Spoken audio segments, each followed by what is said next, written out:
Yeah, and for that part, I think that I mean it's crazy to think how close the World Cup is in the back of your head. You know, with Leeds at the moment, I really haven't had a chance to really think about it, but it's really growing. I mean, seeing the guys again and thinking like, wow, this is the last two games before the World Cup comes. It comes at you fast, but I think the preparation and what we've done over the past years, I think we're all ready to go and we're looking forward to it. Next will be Paul Tenorio from The Athletic. Thanks, Michael. I got one for each of you guys. Brenden, first, how different is it for you when you're playing centrally for this team, especially if you were to step in with Eunice out? Do you try to play like him, or does Greg ask different things of you when you're in there? And how different is it than when you're out on the wing? Does Greg ask you to play high and wide out there? And then Matt, I just wonder kind of how you feel, how much you've grown in your time at Arsenal. And where you think you've grown, because Greg talked about the fact that he spoke with your coaches and they felt like you've come a long way. I wonder if you could dive into maybe where you think you've grown at Arsenal. Thanks. Go first. No, you're already talking to me. I'll say that, I mean, for Eunice's sake, I mean, it's a shame that he couldn't get the camp. I know all of us miss him. He's a great character to have around the team, and it's tough not having him here, and he's a fantastic player. So, I mean, I don't try to replicate my game after his. I think we have different qualities, and for me playing the midfield, I know that there's things that I do differently than Eunice, and I think that I can get better in some things in the midfield. And positionally wise, I mean, it doesn't really matter. I think I like playing both positions in different games. I think different games ask different players different just opinions on the game and stuff like that. But as a midfielder, I know that I can get better at some things than as a winger. So I'm looking forward to see what happens. Yeah, for me, I think my game has come a long way since I began at Arsenal. I'd say really, obviously, just the speed and intensity of everything every single day. Mikel doesn't accept anything except full gas at training sessions. So you have to bring it every single day or else you get found out pretty quickly out there on the pitch. So for me, it's the consistency that I have to bring every day in training, being ready for moments where I'm going to be able to get to play. And overall, just like the speed, technical execution of things, making saves against world-class players every day in training, sometimes getting found out by world-class players in training, but all the while learning. And I think the big thing for me was I had a meeting recently with my goalkeeper coach where we looked at videos from my first few days of training and then videos from my last few days of training, because I think it's easy for us to get caught up in the moments. But looking back then to now, the difference in a goalkeeper that I am is huge, and I've changed massively, and I'm looking forward to, representing the country again and having these opportunities to hopefully show everybody else as well.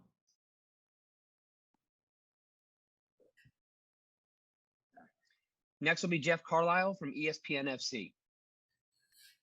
Thanks, Michael. My question is for Matt. Kind of piggybacking on Paul's question a little bit. How much sharpness can be maintained by just training when maybe you're not getting as much game time as you would like? I mean, how sharp are you able to be, given that situation?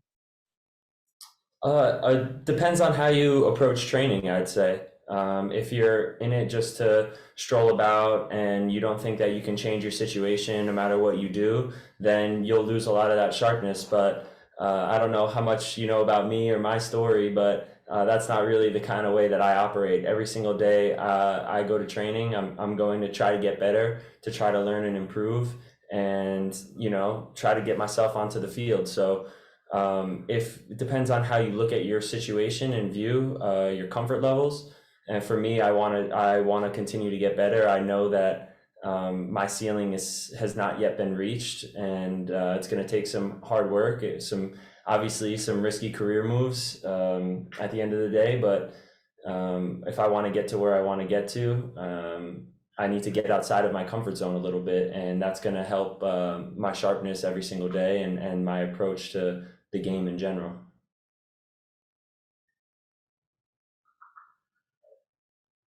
Next will be Ron Blum from the Associated Press. Hey, for both Brenden and Matt, looking back at qualifying, the team played a lot of good games here and there, but faulted itself for not being able to really sustain putting together top performances 2, 3 in a row. Why do you think, looking back, that occurred, and how do you remedy that going into the World Cup? I'd say that this World Cup qualifying cycle was pretty unprecedented in terms of the amount of games that we played in such a short period of time, sandwiched amongst a schedule where we are already playing tons and tons of games with our club team. So I think if you look back at our results, a lot of times where our results like sort of floundered was those middle games, those second games, unless they were at home. So like when we played home, away, then home, sometimes it was hard to go on the road after a game, 2 days rest play, then you come back. Sometimes that second game you needed the boost from the home crowd to sort of get you going a little bit. So it was a challenging qualifying cycle. It was different. There was nothing ever like it before. I don't think in the history of it. So I think we learned a lot about ourselves because of the pressure cooker nature of it. And I'd say that that's going to help us sort of remedy all of that because we created those bonds, because we were sort of put into the ringer and put to the test and put under a really stressful situation for a young group. I think that's a huge positive. Brenden?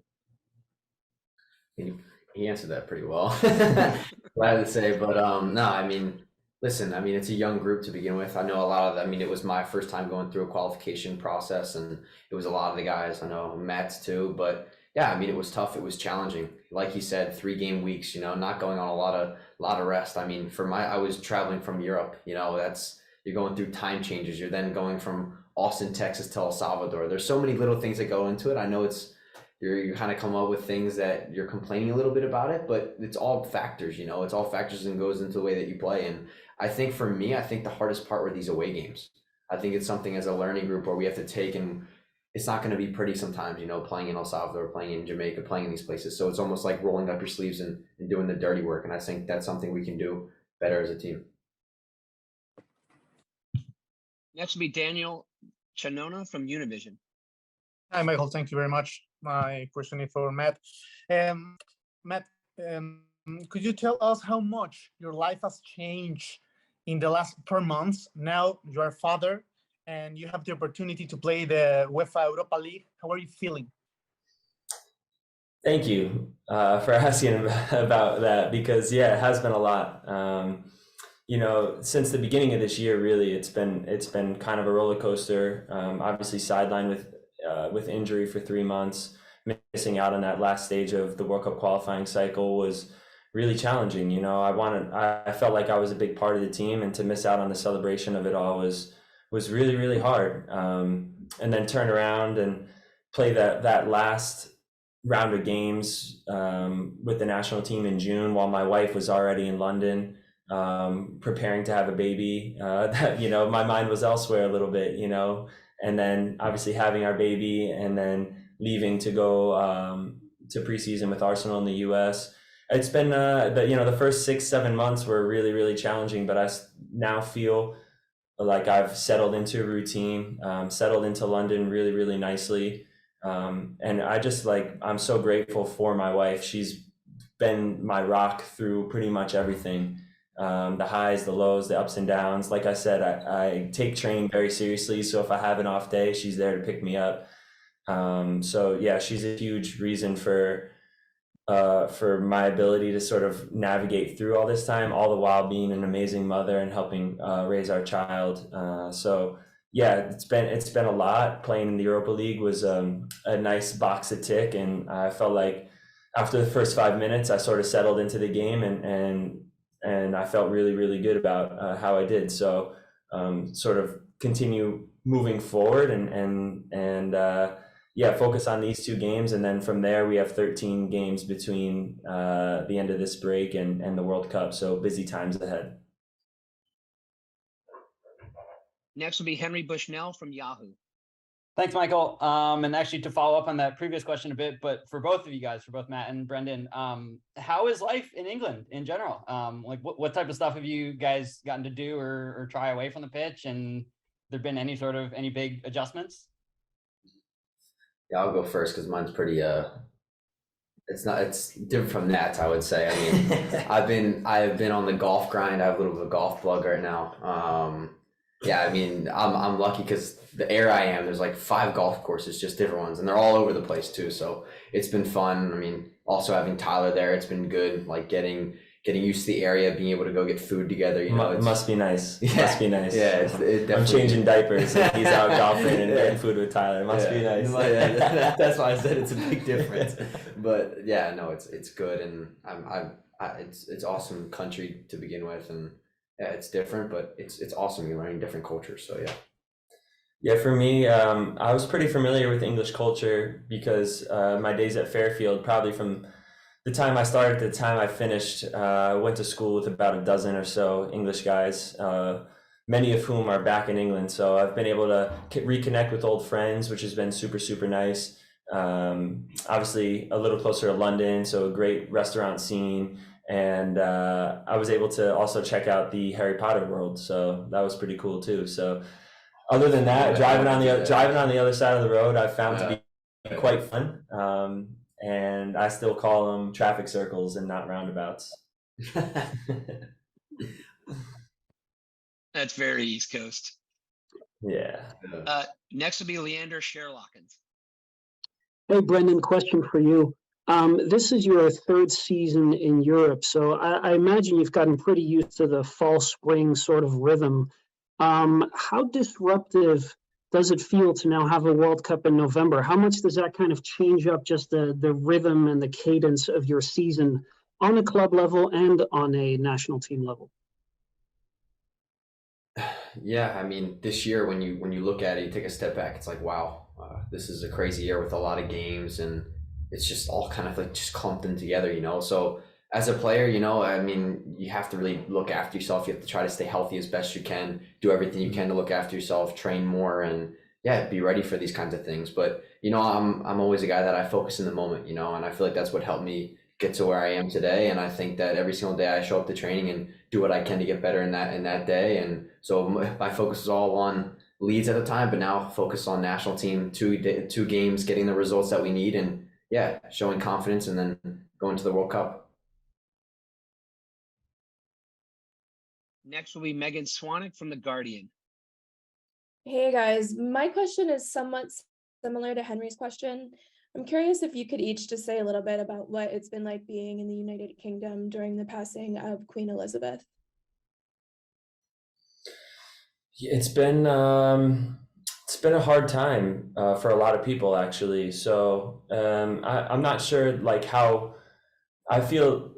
Like it was weird being an outsider there at the same time, but just having conversations with people, understanding the impact that the Queen had on so many people, 70-year reign. She impacted so many countless lives across the time. And, you know, it was kind of like during the moment of silence before we played Brentford, I was trying to ground myself, and I just thought about how momentous all of this was, and kind of how it was great that the country stopped and took a second. In this world, we can get caught up in the hustle and bustle of things, and something crazy happens and we just put it in the rearview mirror. But to really take the time to honor her life and her legacy, I thought was really spectacular, and it's something that will stay with me for the rest of my life. I'll never forget it because it was the night of my debut, and when we gave a moment of silence at halftime. Yeah, and for me, I think, like I said, Matt says it pretty well every single time, to be fair. But yeah, I mean, it was like you said. I think it was kind of weird because you're an outsider, you're coming in, and it's a different environment. You know, you don't really know how much of a big deal it really is. You know, and then you do a little research, you talk to some people, and it means so much to people. You know, so to be there during that time, yes, it's tough. You see a lot of people that are going through sometimes because she affected so many people's lives. But yeah, to just see this and kind of go through this, it's tough, but it really opens your eyes. And yeah, I think everybody mourned. So yeah, it was tough times.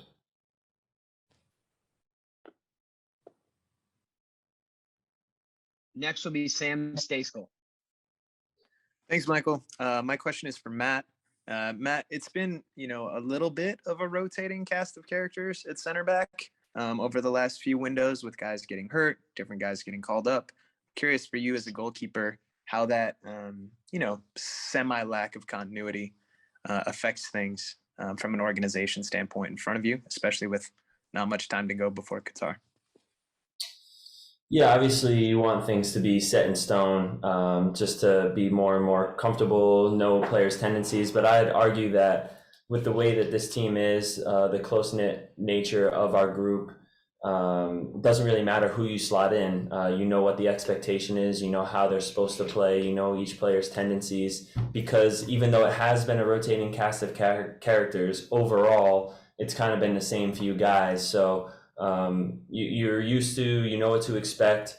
And as a goalkeeper, that's the challenge, right? Is understanding the players that you have in front of you, knowing how they communicate, how to get the best out of them. And I think that those are some of the biggest strengths of mine, are my ability to communicate, my ability to talk through scenarios on and off the field, get to know guys, get the best out of them, and ultimately, hopefully, win games and get clean sheets.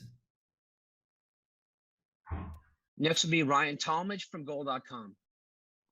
Thanks, Michael. And hey, Brenden, I wanted to ask you about just sort of the reception at Leeds. You know, you look, and within a month of your debut, they have a song for you. You know, they're singing for you, and they have a chant for you, and have really kind of adopted you as one of their own within the first month of you being there. What's that kind of been like, the adjusting to that and in the process of coming to Leeds? And on the flip side of that, what's it been like seeing the reception from the US? You know, you look at the TV schedules and they've been bumping, you know, some of the big six teams to put Leeds on because so many people are following you.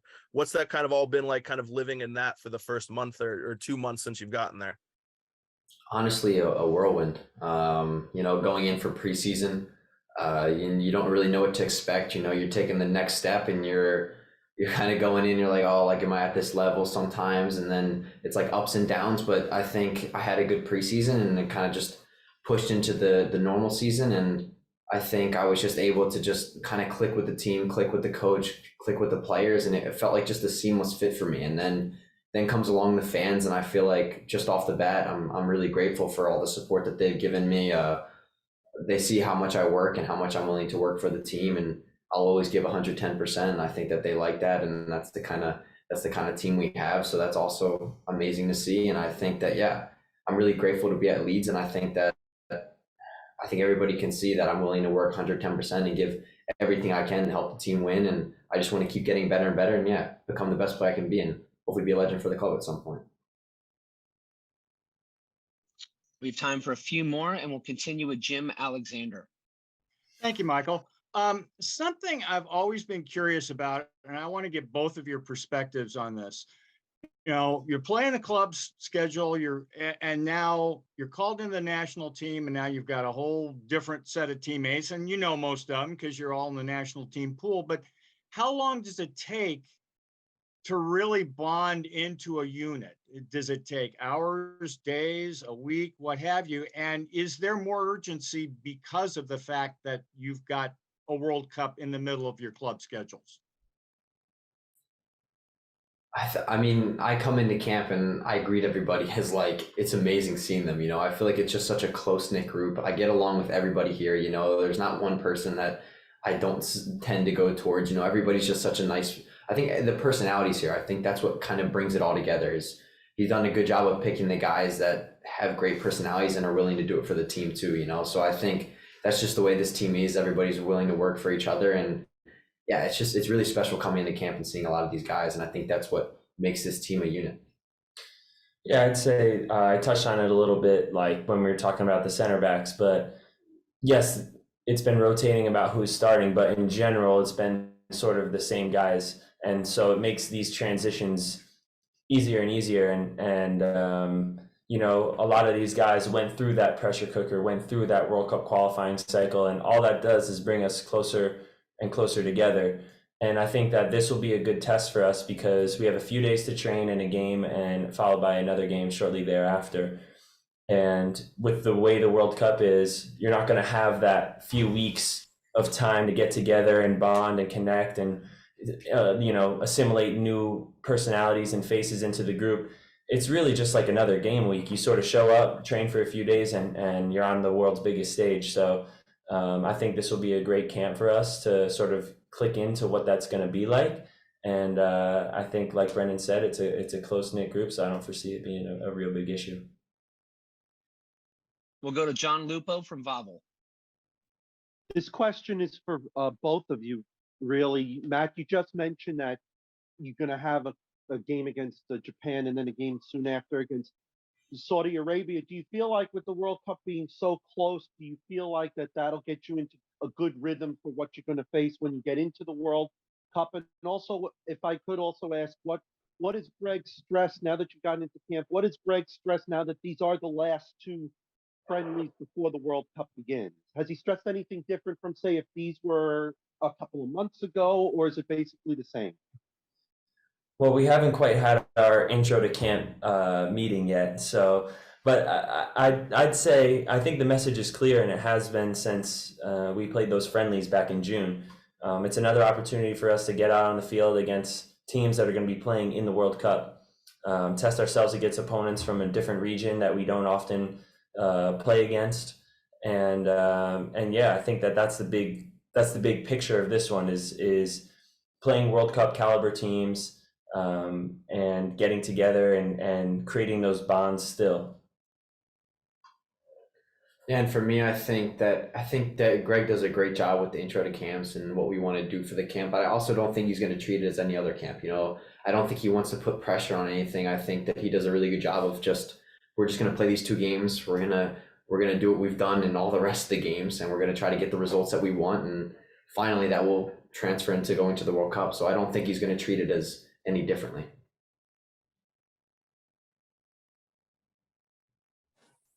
Next is Brenda Alvarado. Thanks, Michael. Hi, man. Hi, Brenden. Nice to say hello to you, Brenda Alvarado from Fox Sports Mexico. My question is for both. Of the CONCACAF teams that will be in the World Cup, how much of an advantage or benefit does the US have to face teams like England or Wales, who have players that you guys face every week in the Premier League and in some way know their style?